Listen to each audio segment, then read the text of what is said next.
أعوذ بالله من الشيطان الرجيم. بسم الله الرحمن الرحيم. هو الذي جعل الشمس ضياء والقمر نورا وقدره منازل لتعلموا عدد السنين والحساب. ما خلق الله ذلك إلا بالحق يفصل الآيات لقوم يعلمون. إن في اختلاف الليل والنهار وما خلق الله في السماوات والأرض لآيات لقوم يتقون. صدق الله العظيم. اعوذ باللہ من الشیطان الرجیم. بسم اللہ الرحمن الرحیم. اور وہی اللہ تعالیٰ ہے جس نے سورج کو سراپا روشنی بنایا اور چاند کو سراپا نور، اور اس کے سفر کے لیے منزلیں مقرر کر دیں تاکہ تم برسوں کی گنتی اور مہینوں کا حساب معلوم کر سکو۔ اللہ تعالیٰ نے یہ سب کچھ بغیر کسی صحیح مقصد کے پیدا نہیں کر دیا، بلکہ یہ وہ نشانیاں ہیں ان لوگوں کے لیے کھول کھول کر قرآن بیان کرتا ہے جو سمجھ رکھتے ہیں۔ حقیقت یہ ہے کہ رات اور دن کے آگے پیچھے آنے میں اللہ تعالیٰ نے آسمان اور زمین میں جو کچھ پیدا فرمایا اس میں ان لوگوں کے لیے بڑی نشانیاں ہیں جن کے دلوں میں اللہ تعالیٰ کا خوف موجود ہے۔ یہ سورۃ یونس آیت نمبر 5 اور آیت نمبر 6 ہے۔ کل گزشتہ درس میں ہم نے بات پڑھی تھی کہ اللہ تعالیٰ نے توحید کے دلائل کو ثابت کرنے کے لیے قیامت کا ذکر فرمایا، اور قیامت آخرت کی زندگی، موت کے بعد اٹھنے کے حالات کو ذکر فرمایا۔ اسی توحید کے دلائل میں ایک دلیل نظام کائنات کا اپنے حساب سے چلنا ہے۔ یہ آج کے درس میں، آج کے سبق میں یہ دو چیزیں ہیں۔ اللہ رب العزت کے اکیلے ہونے کی نشانیوں میں ایک نشانی یہ ہے کہ رب کریم نے جو نظام بنایا ہے، دن ہے یا رات ہے، یہ نظام اپنے وقت پر صحیح چل رہا ہے۔ دیکھیں دو باتیں ہیں، ایک ہے نظام کا بننا، ایک ہے نظام کا چلنا۔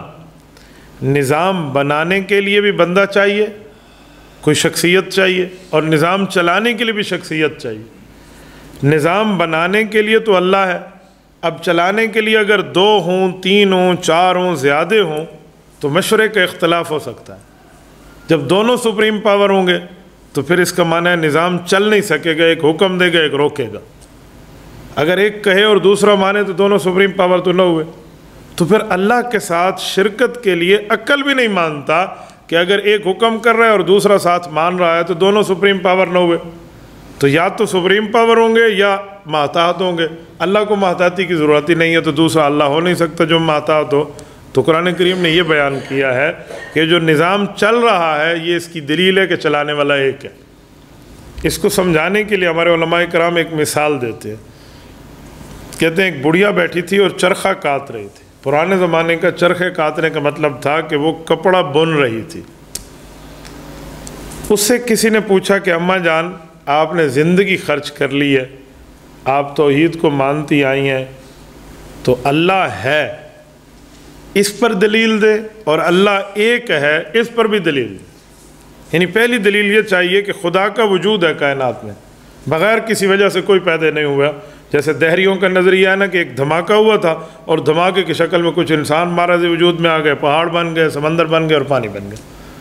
تو یہ نظریہ غلط ہے۔ اس کے لیے چاہیے کہ اللہ ہے ایک، یہ مانے۔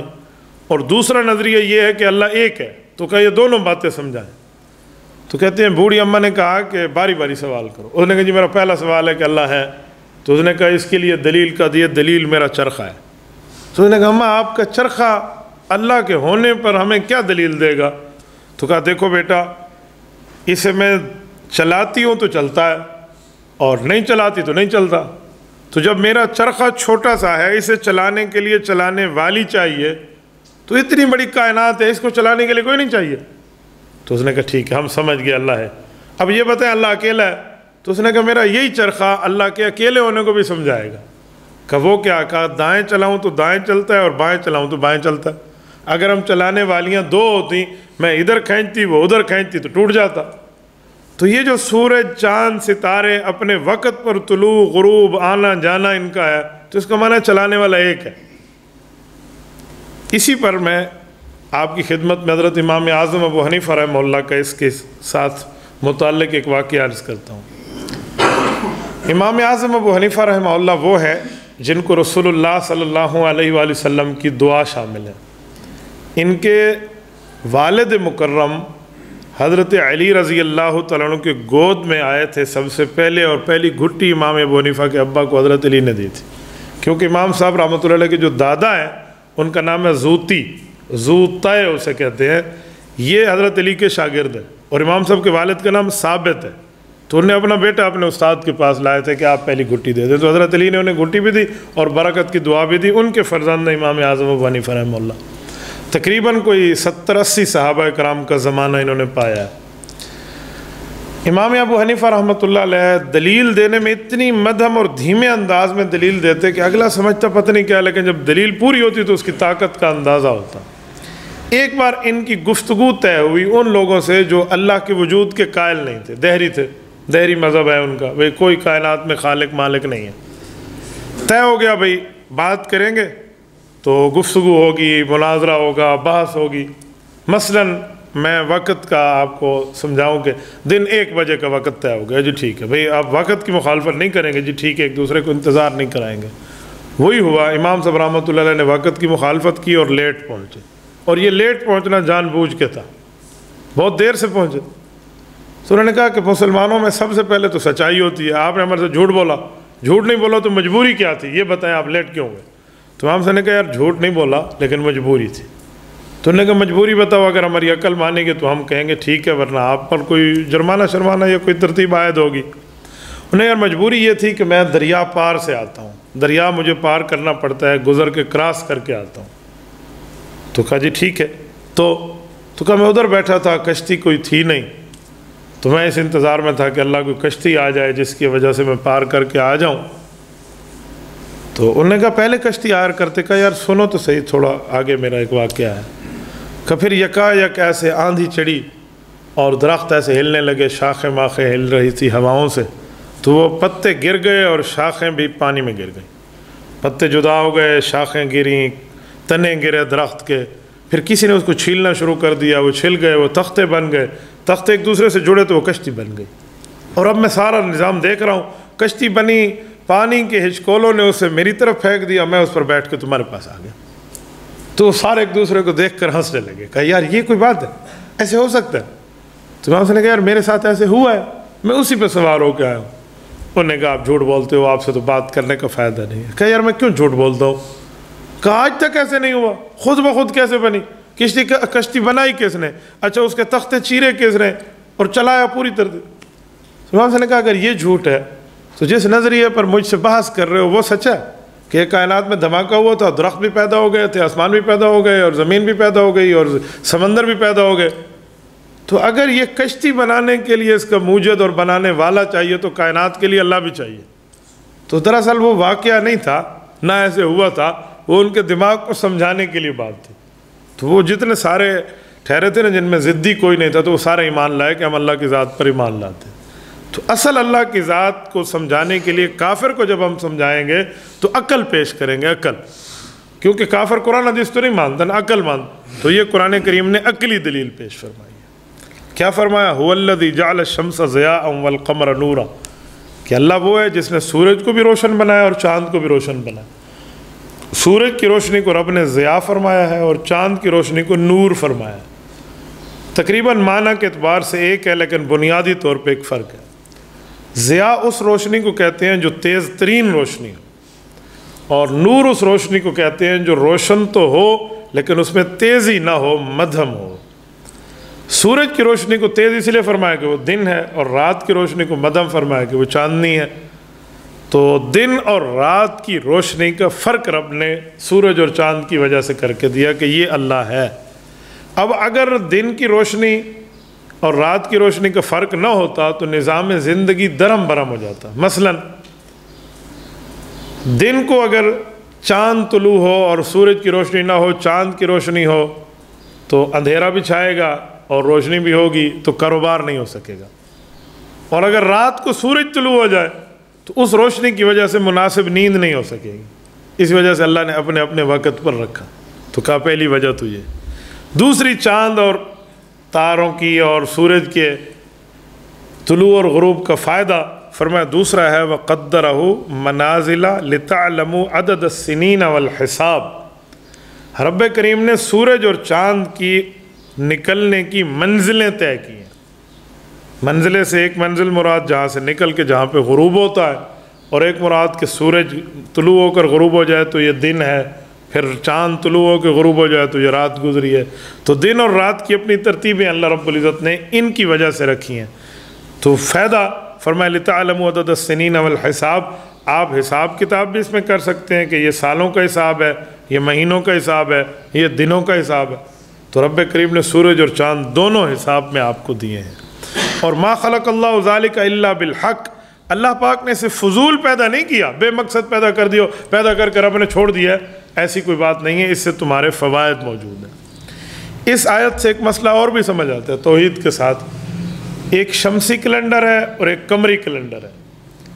غلط فہمی کی بنیاد پہ لوگ سمجھتے ہیں کہ جو شمسی کیلنڈر ہے یہ کافروں کا ہے، یہ جو جنوری فروری مارچ ہے، اور یہ جو محرم صفر ربیع الاول ربیع الاخر اسلامی مہینے یہ اسلام کے۔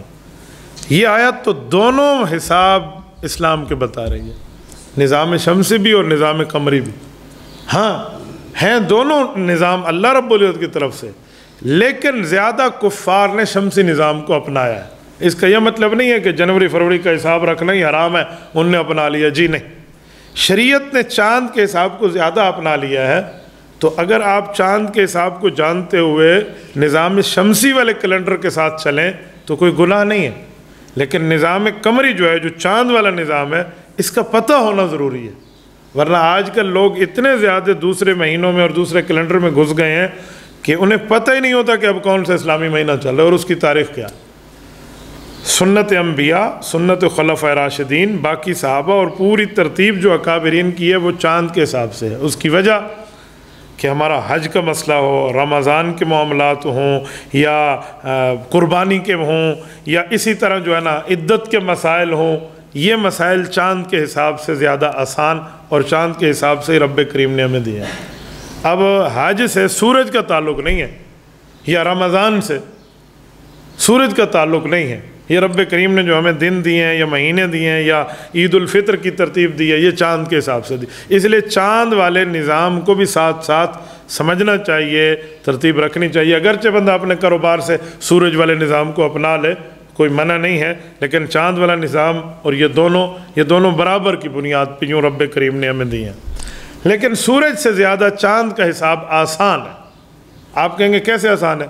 اب سورج طلوع ہونا، آپ پورے مہینے میں ایک دن بھی نہیں اندازہ کر سکتے کہ مثلا آج 24 کے بجائے آج ہماری 25 ہے نا، 25 اپریل پہ، آج 25 اپریل ہے، سورج سے ہم دیکھ کر اندازہ لگا لیں گے، جی نہیں۔ اور اگر 25واں دن چل رہا ہے، 30واں چل رہا ہے، یکم ہے، چاند کے حساب سے بندہ اندازہ لگا لیتا ہے، اس کے چھوٹے پن کو دیکھ کر یا اس کے باریک ہونے کو دیکھ کر یا اس کے موٹے ہونے کو دیکھ کر یا اس کی پوری ترتیبوں کو دیکھ کر، کیونکہ چاند جو ہے وہ شروع میں کچھ اور ترتیب پہ ہے، درمیان میں کچھ اور ہے، پھر اس کے بعد آخر میں اس کی موٹائی اور گہرائی اور پوری ترتیب میں فرق ہوتا ہے۔ تو اس لیے چاند کا نظام سمجھنا بہت آسان ہے۔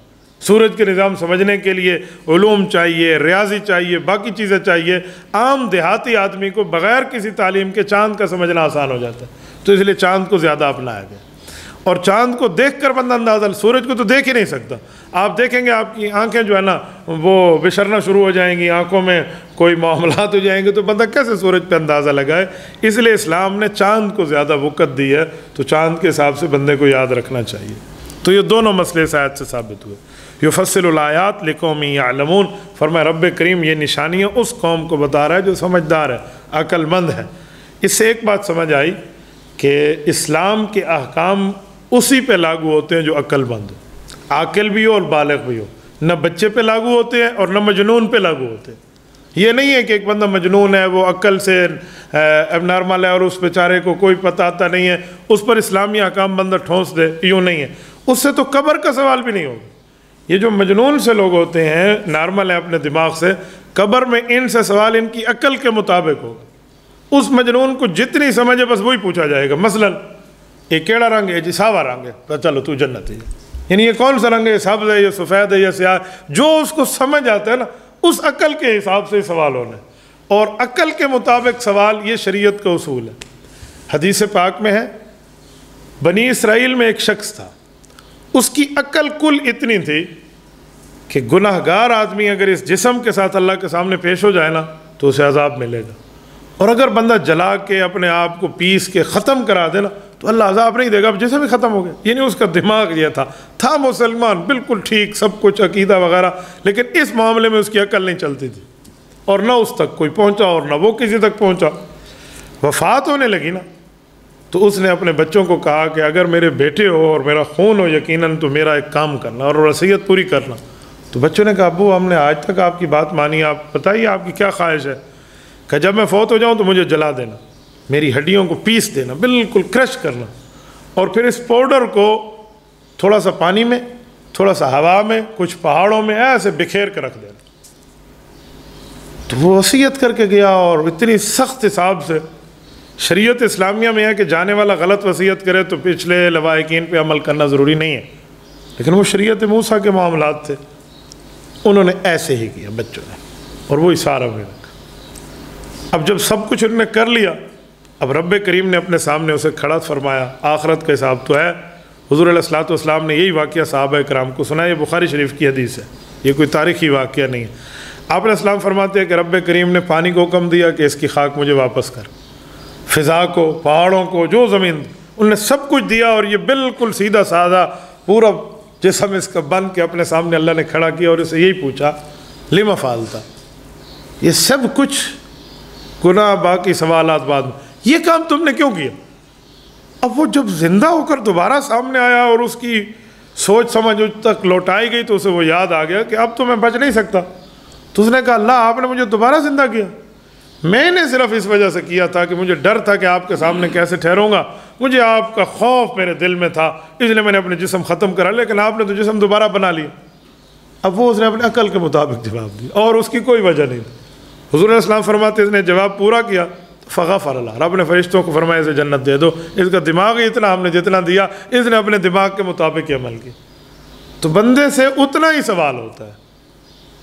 اسی طرح ایک خاتون باندھی تھی ایک صحابی کی، یہ امت محمدیہ کا واقعہ، وہ بکریاں چرا رہی تھی اور اس سے مسٹیک یہ ہوئی کہ وہ غافل ٹھہری تھی، بھیڑیا آیا اور ایک بکری کو لے کر چلا گیا، اور اس کے مالک کی بات پتہ چلتی اس نے تھپڑ مارا اس کے چہرے پر، اور وہ اس کی باندھی رونے لگی۔ رسالت امام علیہ الصلوۃ والسلام کو بات ہے تو آپ علیہ الصلوۃ والسلام نے اس طرح مارنے سے منع فرمایا ہوا تھا، یہ اس بندے کے علم میں نہیں ہے۔ آپ علیہ السلام نے فرمایا تو نے ٹھیک نہیں کیا، اس کے چہرے پہ کیوں مارا؟ اب وہ سادھی بچی ہے، وہ خاتون ہے، اگر وہ اس سے کوئی غلطی ہوئی جان بوجھ کے تو بھیڑیے کو اس نے بکری نہیں کھلائی، تو آپ نے ظلم کیا، ایسا نہیں کرنا چاہیے۔ تو صحابی نے عرض کیا کہ یا رسول اللہ اگر میں اسے آزاد کر دوں تو میرا یہ گناہ معاف ہو جائے گا؟ جی بالکل۔ تو انہوں نے کہا میں اسے آزاد کرتا ہوں۔ کہا ابھی نہیں، پہلے اسے بلاؤ، اس کا ایمان تو معلوم کریں کہ مؤمنہ کیسی ہے۔ تو وہ حضور علیہ السلام کے سامنے اس کو لے آئے آزاد کرنے سے پہلے۔ آپ علیہ الصلوۃ والسلام نے اس سے پوچھا کہ این اللہ، اللہ کہاں ہے؟ انہوں نے کہا آسمان میں، حالانکہ اللہ کی ذات تو ہر جگہ۔ تو اس کا صرف دماغ یہ تھا کہ اللہ آسمان میں ہی ہے، باقی کہیں نہیں، جتنا اس کا دماغ تھا۔ تو آپ علیہ السلام نے دوسرا مرتبہ سوال کیا کہ میں کون ہوں؟ انہوں نے کہا آپ اس اللہ کے رسول ہیں۔ تو حضور علیہ السلام نے فرمایا آتقھا فإنھا مؤمنہ، اب اسے آزاد کر دے، واقعی ایمان رکھتی۔ اب ایمان کی باقی تفصیلات تو اس سے نہیں پوچھی، کیوں؟ اس کا دماغ ہی اتنا ہے، اس کی سوچ ہی اتنی ہے، تو جتنی سوچ ہے اتنا اس کو مکلف بنایا گیا۔ تو یہاں بھی رب نے یہی فرمایا کہ یہ جو احکام ہیں یہ ان کے لیے جن کی جتنی سوچ ہے، یعنی جتنی عقل ہے اس عقل کے مطابق بندے سے سوال ہونے ہیں، بس جتنی سوچ کے مطابق ہے۔ یہ بہت بڑے انصاف کی بات ہے، یوں نہیں ہے کہ بندے سے وہ سوال بندہ کرے جو اس کے ذہن میں نہ آئے، یہ رب کریم کا انصاف اور رب کریم کا عدل ہے۔ اگلی آیت میں بھی یہی بات فرمائی ہے کہ یہ دن رات کا آگے پیچھے ہونا اور زمین کا پیدا، آسمان کا پیدا، اگر ان سب میں آپ غور کریں تو ایک ایک چیز پر آپ کو رب کی توحید کی نشانیاں نظر آئیں گی، لیکن اس کو نظر آئیں گی جس کے دل میں اللہ کا خوف تو ہونا کم از کم، اللہ کا خوف ہو، یار اللہ ہے، میں نے جواب دینا ہے، قیامت میں مجھے اٹھایا جائے گا، پوچھا جائے گا، تو میں اس کا کیا جواب دوں گا؟ یعنی ہر کام کرنے سے پہلے اگر یہ سوچ لیا جائے کہ اس کا انجام کیا ہونا ہے اور میں نے اللہ کو کیا جواب دینا ہے، تو بس پھر بندے کی بخشش ٹھیک ہو جائے گی کہ اللہ کے سامنے میں اس بات کا مجھ سے پوچھ لیا جائے ایسا کیوں کیا، تو میرے پاس اس کا شرعی ثبوت اور پروف ہونا چاہیے۔ تو اس قوم کے لیے لآیات لقوم یتقون، جن کے دل میں تقوی ہو، اللہ سے ڈرنے والے ہوں، تو ایسوں کے لیے اس میں نشانیاں موجود ہیں۔ جزاکم اللہ تعالی۔ الحمدللہ رب العالمین والعاقبۃ للمتقین والصلاة والسلام علی سید الرسل وخاتم النبیین۔ ربنا ظلمنا انفسنا وان لم تغفر لنا وترحمنا لنکونن من الخاسرین۔ ربنا آتنا فی الدنیا حسنہ وفی الآخرۃ حسنۃ وقنا عذاب النار وادخلنا الجنۃ مع الابرار یا عزیز یا غفار یا ارحم الراحمین۔ صلی اللہ تعالی علی خیر خلقہ محمد وعلی آلہ واصحابہ اجمعین برحمتک یا ارحم الراحمین۔